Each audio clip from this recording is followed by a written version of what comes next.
Hello, and so glad to have you join us on the Value Chain TV News Update. I am Kabir Lawal with the news. On the Value Chain TV News Update, we start with governance, where a group of 35 federal lawmakers under the auspices of reformed-minded lawmakers are advocating an amendment to the 1999 Constitution for a single term of 6 years for the president and governors. Spokesman of the group, Honorable Ikenga Oguchinyere, while addressing the news conference at the National Assembly, said it is their view also that the Constitution be amended to include a rational presidency with cognizance of the 6 geopolitical zones and the introduction of 2 vice presidents to take care of emergencies such as the death of the president.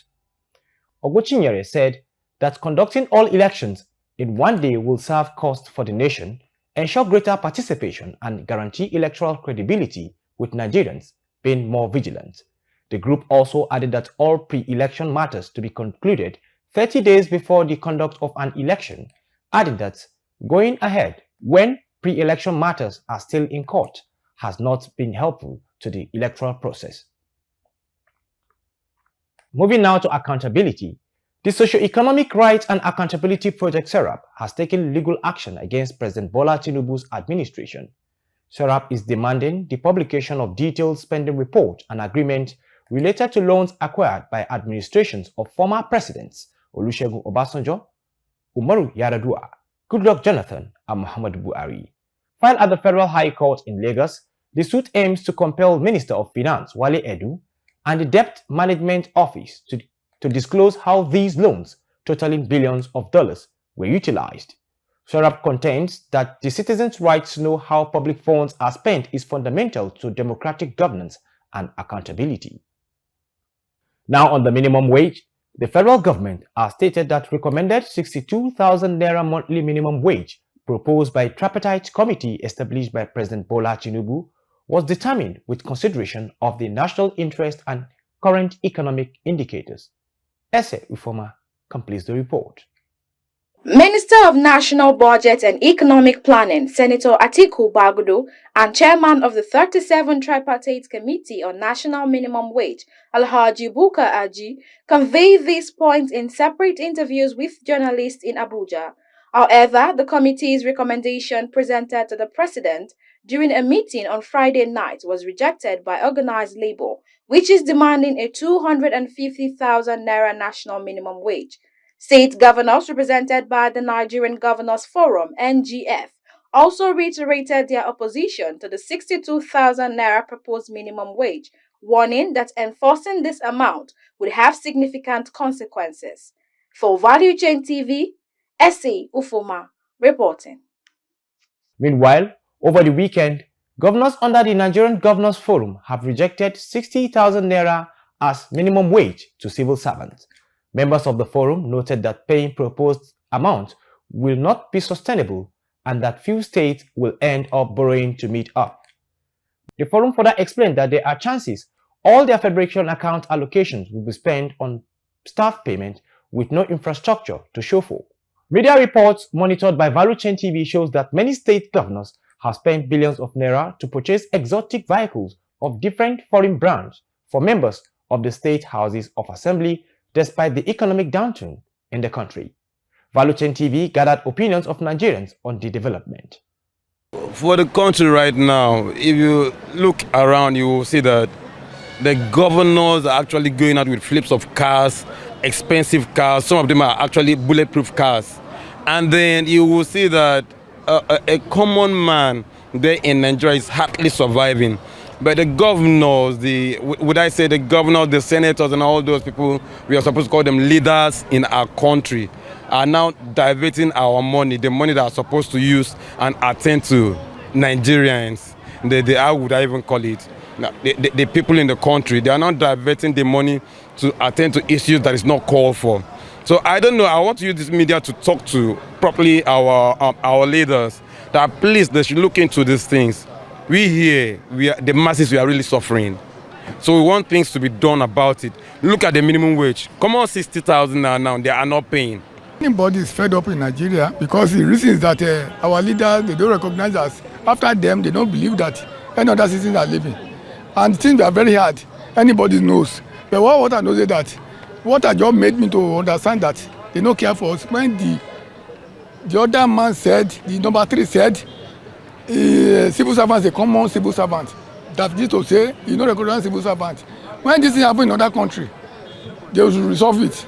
I remember other country, because of bread, increase of bread. You see, Ukraine and African country, because of increase of bread, they turn to street, they turn to war.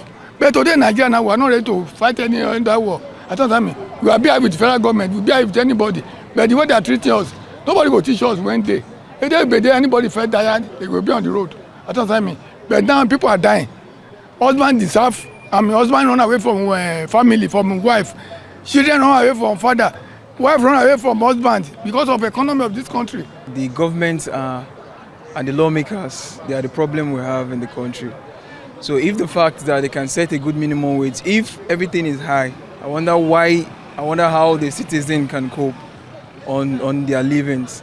So if they can increase the minimum wage, and the citizen will also cope in what they are doing. Because if you tell me that the fuel, you've taken away the subsidy from the fuel, and again you've the cost of buying things, and you still tell me someone that is taking 40,000 naira or 30,000 naira per month, how will they cope in terms of feeding? How will they cope in terms of paying school fees? How will they cope in terms of paying rent? So the problem we have is our government. Sometimes they'll say is the citizens. The problem we have is that when you have a good leader, you will intend to have good seats. Everybody will be happy and enjoying. So you don't tell me you spend money in buying cars.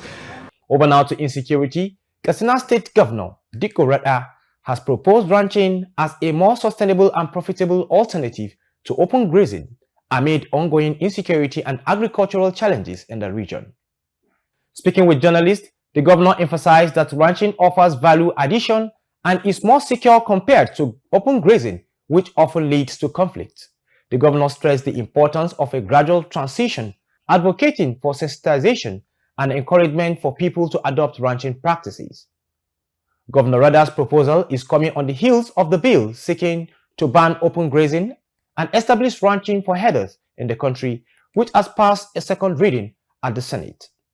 The bill was passed during the plenary after a majority of senators supported it when Senate President Godswill Akpabio put it to vote. Still on the Value Chain TV news update, the pump price of petrol should drop to about 300 naira per litre upon the commencement of massive production by Dangote Refinery and other indigenous producers, according to operators and modular refineries. Speaking under the aegis of Oil Refinery Owners Association of Nigeria, they explained over the weekend that petrol will experience a cut in price as it happened with diesel after Dangote started production of the product. They, however, pointed out that this will be achieved when government ensures that provision of adequate crude oil to refiners, stressing that refineries abroad were ripping off Nigeria. An expert in power sector, Mr. Kunle Olubiyo, has appealed to federal government to address multiple taxation in the sector. Olubiyo, who is also the president Nigerian Consumer Protection Network (NCPN), said this in an interview with journalists. Chat Moses completes the report. According to Olubiyo, governments need to reduce the multiple bullets being fired at the end users as taxes. He added that all tax that manufacturers are made to pay are being transferred to the end users. According to him, businesses that have multiplier effect on job creation and production in the sector should be looked into. He explained that when the physical and non-physical incentive is granted to the manufacturing sector, it translates into multiplier effect and productive activities. Olubiyo said the issue of multiple taxation, if not properly addressed, would lead to the country losing the required competition, especially in the power sector. According to him, most of the businesses that are supposed to be in Nigeria will be diverted to other West African countries. For Value Chain TV, Chat Moses reporting. That ends the Value Chain TV news updates. I am Kabir Lawal. Thanks for watching.